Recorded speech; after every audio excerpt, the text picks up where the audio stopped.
This week on Maker Update, a brass thread injector, drag and drop Arduino storage, PyGamer, robot fish, a blacklight parasol, a hand crank gift player, and a 7-segment circuit sculpture.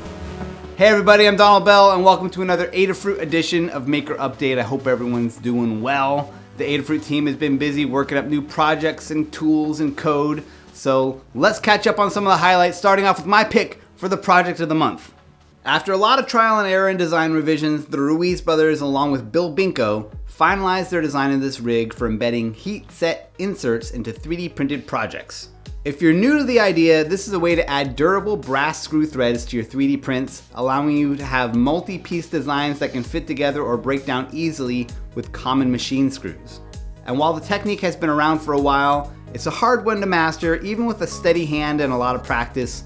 This rig removes some of the headaches by ensuring that the inserts are pressed down straight. The design uses a single piece of 2020 extruded aluminum fitted into a 3D printed base and a plank of wood. The mechanism holding the soldering iron is also 3D printed and uses some bearings and nylon rope to create a smooth, straight motion. What's funny is that the design makes liberal use of the same brass inserts that you're building the rig to help you with. So by the end of building it, you'll really appreciate having a tool that will make the process easier the next time around. It's also worth noting that the Ruiz brothers have a soldering tip attachment they recommend, which is sold by Adafruit. These are specifically made for the job and designed so that they don't wedge into the threads. They also feature a longer shank than some similar options out there, which helps reach into recessed areas without accidental melting. It's a neat guide with a useful video, and you can find all the parts available directly from Adafruit. Time for some news. On the Adafruit blog, Lady Ada and Philip show off a new board support package that uses tiny USB stack support to enable your Arduino to show up like a disk drive on your computer. There's a GitHub repo with example code for you to give it a try yourself. With it, you can drag and drop files over a USB connection that are stored on SD or SPI flash. You'll still need to program your Arduino using an IDE, but this makes it a lot easier to transfer over audio files or fonts, images, things like that. This past month also saw the release of the Adafruit PyGamer board. This is an open source board that is unmistakably designed for portable handheld gaming. It's compatible with CircuitPython, Microsoft MakeCode, or Arduino. And while the board itself is a work of art, there's a cool laser cut acrylic enclosure that you can buy for it that gives it a more polished look and probably keeps some palm sweat off the board too. It's also exciting to see that SparkFun has now joined the growing list of manufacturers using the Adafruit Feather pin layout standard. The new SparkFun Thing Plus is a powerful board with a SAMD51 microcontroller and Feather wing pin compatibility, allowing you to take advantage of all the great Feather add-on boards out there. Now back to more projects from the Adafruit team.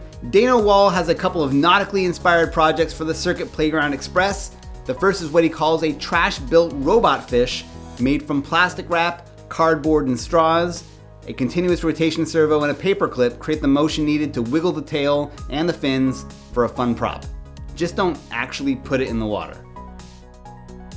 But you can put his milk carton boat project in the water. This one uses a Circuit Playground Express to turn 2 spiral propellers made from wooden skewers and hot glue. It's worth checking out this project for his hot glue technique alone. Once assembled, you can load up different routines using MakeCode. It's like a turtle-style robot, but for the water. Erin St. Blaine is back with another exciting wearable LED project. This one is an ultraviolet LED parasol that creates a little blacklight spotlight on you. This way, if you're wearing anything that glows under UV light, you've got a way to keep it lit up. This project also uses a Circuit Playground Express board, but pairs it up with a UV NeoPixel strip and a rechargeable battery. Adafruit even sells fluorescent pigment that you can use to try it out, in case you've misplaced your neon green wig. Erin also has a surprisingly effective method for creating these glowing lanterns that look like giant crystals. The key is to laminate wrinkled up cellophane gift wrap and then use a paper craft pattern to cut and fold the crystal shape.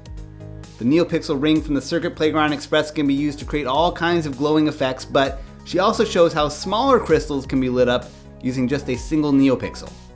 And straight from Lady Ada herself, we've got a demo showing how to create an animated gift player that advances using a little hand crank. The idea is a riff on the recently announced play.date portable gaming system from Panic. This version from Lady Ada uses a rotary encoder and a 3D printed crank controlling the new PyGamer board. The code is available on GitHub and makes use of both the Arcada library for developing games in Arduino and the tiny USB Arduino support package I mentioned earlier for loading images onto the board using drag and drop. I also want to recognize a project that came through the Adafruit community. This 7-segment character clock by Alex Padilla is inspired by Mohipoite's electronic sculpture projects. It's using an Adafruit Itsy Bitsy M0 Express, the Adalogger Feather Wing to provide a real-time clock, and an Adafruit 4-digit 7-segment display. The connections are all made using brass rod, and you can find the full guide on Hackaday. I have a bunch of tips to share just in time for the flurry of MakeCode arcade-compatible Adafruit boards. John Park has 2 new guides on game design.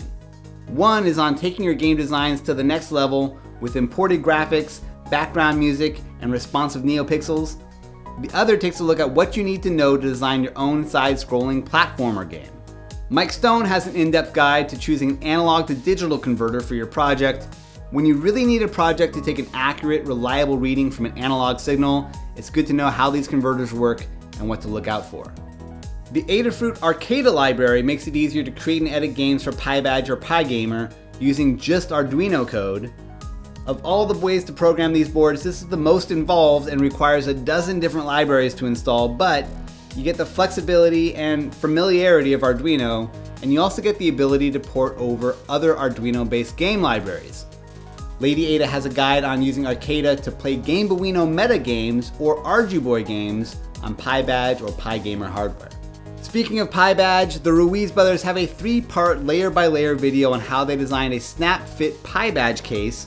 There's a lot to learn here, and it points to a PyBadge PCB CAD file that you can use to build your own design around.